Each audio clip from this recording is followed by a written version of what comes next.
sir আজি যদি মোক আপুনি 20 মিনিট সময় দিয়ে নাই নাই আপুনি তো আগতে গভৰ্ণৰ স্পিচতে কৈ দিলে 6 শিডিউলটো তেতিয়াহলে স্যাৰ 3 মিনিট জনজাতিৰ সমস্যাটো 3 মিনিট নাই সমাধানৰ এটা ৰাস্তা আপোনাৰ সাজেশন কিনি দি দিয়ক স্যাৰ মই আপোনাৰ অবজাৰভেশন সাজেশন শৰ্টলি স্যাৰ 3 মিনিটত স্যাৰ প্ৰথম কথা হল যে মই প্ৰথমতে বিটিআৰৰ পৰা হওঁ স্যাৰ আজি যিখন আমাৰ ৰাজ্যপালৰ ভাষণ হল তাত শংকৰদেৱৰ নাম উল্লেখ কৰা হৈছে কামাখ্যাৰ নাম উল্লেখ কৰা হৈছে খুব ভাল কথা কিন্তু মই ভাবো যে আজিৰ ৰাজ্যপালৰ ভাষণটো যেহেতু ইয়াত হৈছে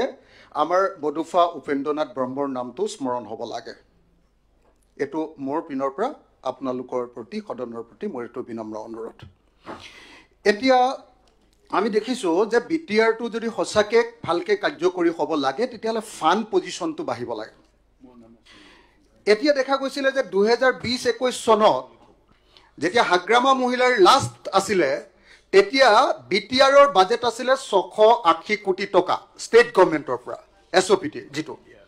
680 কোটি টকা হেতুৰ পৰা প্ৰত্যেক বছৰে 10% কে যদি বাঢ়ি যাবলৈ হয় 2025-26 চনত আসলতে আজিৰ দিনটোত বিটিআৰৰ কাৰণে বাজেট হ'ব লাগিছিল 1095 কোটি টকা কিন্তু ষ্টেট গভৰ্ণমেণ্টে এটো কমাই 800 কোটি টকা কৰিছে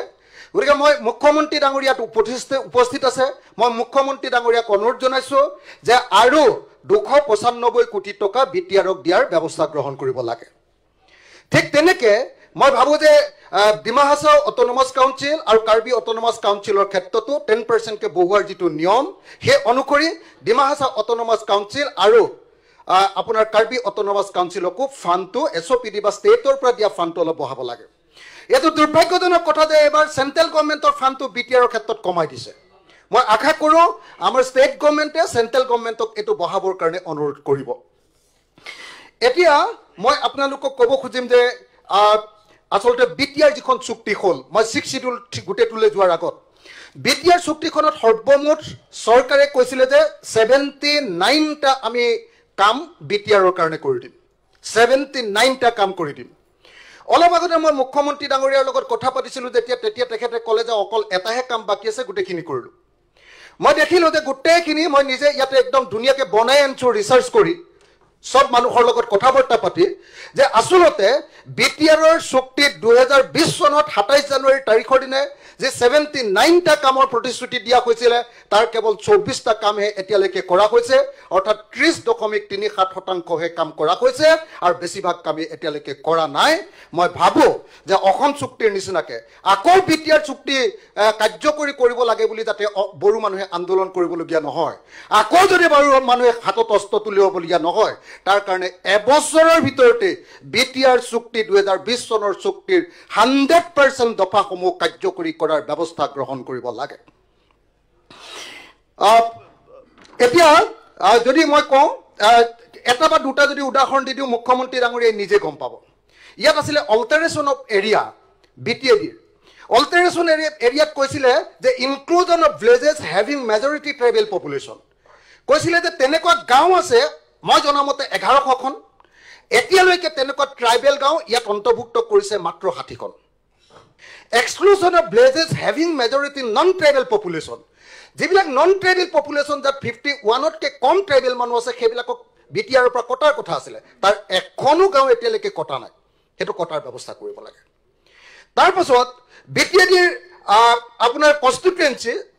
40টাৰ পৰা 60টা কৰাৰ কথা আছিল 125 যেটো এমেন্ডমেন্ট আছে তাত নিশ্চয় এটো আহিব ইয়াৰ আগৰ আমাৰ ভাৰতৰ কেন্দ্ৰীয় চৰকাৰ লোকসভা আৰু ৰাজ্যসভাত যেটো 125 যেটো এমেন্ডমেন্ট বিল আছে তাত এটো সংখ্যা বিটিআৰৰ কথাটো উল্লেখ নাই এবাৰ নিশ্চয় হুমাব নেক্সট সিজনত মই আশা কৰো যে এই এমেন্ডমেন্টত 40টাৰ পৰা 60টা বিটিআৰৰ সিট আপোনাৰ 40 এমচিএল এৰ সিটটো 60টাৰ পৰা 80টা নহয় 40টাৰ পৰা 60টা 40টাৰ পৰা 60টা কৰাৰ ব্যৱস্থা গ্ৰহণ কৰিব লাগে এই তিনটাই কাম কৰা নাই এই তিনটাৰ ভিতৰত মই দেখুৱালো যে এটাৰ সামান্য অংশ এটা 1100খন গাঁৱৰ ভিতৰত মাত্ৰ 60খন গাঁও এতিয়ালৈকে অন্তৰ্ভুক্ত কৰিছে ঠিক আছে তাৰ পাছত যদি চাওঁ যে review of power and function of BTC তাত 90টা যেটো হেৰি দিয়াৰ কথা আছিল সেইবিলাকো এতিয়ালৈকে কাৰ্যকৰী হোৱা নাই আনহাতে ভাৰতৰ সংবিধানত মানে কি হ'ল এতিয়া কি আটাইতকৈ ডাঙৰ প্ৰব্লেমটো হ'ল বিটিআৰ বা যিকোনো 6 শিডিউল এৰিয়া কাৰ্বি আংলঙে হওক বা ডিমা হাছাওৰ আটাইতকৈ ডাঙৰ প্ৰব্লেমটো হ'ল যে যিটো পইচা আহে কেন্দ্ৰীয় চৰকাৰৰ পৰা অহা পইচাটো আকৌ ৰাজ্য চৰকাৰলৈ আহে ৰাজ্য চৰকাৰে কেইদিনমান তাতে উমনি দিয়ে তাৰপিছত আকৌ বহুদিনৰ মূৰতে এই আমাৰ বিটিআৰলৈ পঠিয়াই দিয়ে বা কাৰ্বি আংলঙলৈ পঠিয়াই দিয়ে সেইটো ডাইৰেক্টলি দিবৰ কাৰণে 125ত যিটো সংশোধনী আনিব খোজা হৈছে সেই সংশোধনীটো বিসংগতিপূৰ্ণ এই কাৰণে যে ভাৰতৰ সংবিধানৰ আৰ্টিকল 275হে অট'নমাছ কাউন্সিল 6 শিডিউল এলেকাবিলাকৰ ফাণ্ডৰ কথাটো আছে কিন্তু 125ত আৰ্টিকল 280 সংশোধন কৰাৰ কথাহে কোৱা হৈছে 280 সংশোধন কৰাৰ কথা কৈছে এইটো অকল আমাৰ ডিষ্ট্ৰিক্ট কাউন্সিল আমাৰ পঞ্চায়তবিলাক ডিষ্ট্ৰিক্ট পঞ্চায়তবিলাকৰ কাৰণে তেতিয়া বিটিআৰৰ মৰ্যাদা হ্ৰাস হ'ব বিটিআৰত আচলতে যি ক্ষমতা দিব খোজা কৈছে সেই ক্ষমতাটো নাইকিয়া হ'ব আৰু মই কেইটামান ইনষ্টিটিউচন বিটিআৰত কি হৈছে কি নহৈছে দুটা তিনিটা ছাৰ আপোনাৰ নিজৰ জনগোষ্ঠীৰ কথা ছাৰ মোক দুটা তিনিটা কথা ক'বলৈ দিয়ক এক মিনিটত শেষ কৰি দিয়ক ছাৰ মোক এটা কথা এক মিনিটত শেষ কৰি দিয়ক ছাৰ চেন্ট্ৰেল গভৰ্ণমেণ্টে কৰিম বুলি কৈছিলে education and other important institution বিটিআৰৰ কাৰণে কৈছিলে যে বডোফা উপেন্দ্ৰনাথ ব্ৰহ্ম চেন্ট্ৰেল ইউনিভাৰ্চিটি এট বৰমা এতিয়ালৈকে হোৱা নাই নেশ্যনেল স্পৰ্টছ ইউনিভাৰ্চিটি হোৱা নাই ছাৰ স্পৰ্টছ অথৰিটি অফ ইণ্ডিয়াৰ আপোনাৰ চেণ্টাৰ ওদালগুৰি বাক্সা আৰু চিৰাং কেৱল ওদালগুৰিটো হৈছে ছাৰ তাৰ বাহিৰে বাকীকেইটা হোৱা নাই sir institute of livelihood management Tangla সেইটো হোৱা নাই sir north east regional institute of medical science at Roumari এইটো হোৱা নাই ছাৰ যদি মই এটা এটাকে hotel and tourism management institute এটা এটাকে যদি ছাৰ কৈ দিওঁ তেতিয়াহ'লে দেখিবলৈ পাব যে বেছিভাগেই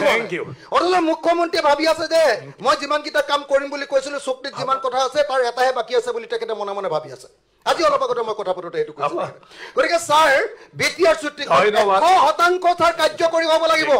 নহ'লে আকৌ ইয়াত কিন্তু অস্ত্ৰৰ জনজননী হ'ব ছাৰ সেইটো আমি নিবিচাৰোঁ ছাৰ সেইকাৰণে 100% ছাৰ 100% ছাৰ ইয়াত তাৰ কাৰণে আলোচনা কৰিছে আপোনাৰ ছাজেশ্যন সেইকাৰণে 100% আপোনাৰ ছাজেশ্যনটো দিয়ক কৰিব লাগে ছাৰ অসমত পুৰা অশান্তি কৰিব বিচাৰিছে আপোনাৰ ছাজেশ্যনটো চাবমিট কৰিলে অশান্তি কৰিব বিচাৰিছে থেংক ইউ মাননীয় অধ্যক্ষ মহোদয় অখিল গগৈয়ে মই তেখেতক অনুৰোধ কৰিম যে ইয়াত এটা খুব ভাল পৰিৱেশত আমি মিলনৰ এটা ভূমি পাতিছোঁ আপোনাৰ ভাষণে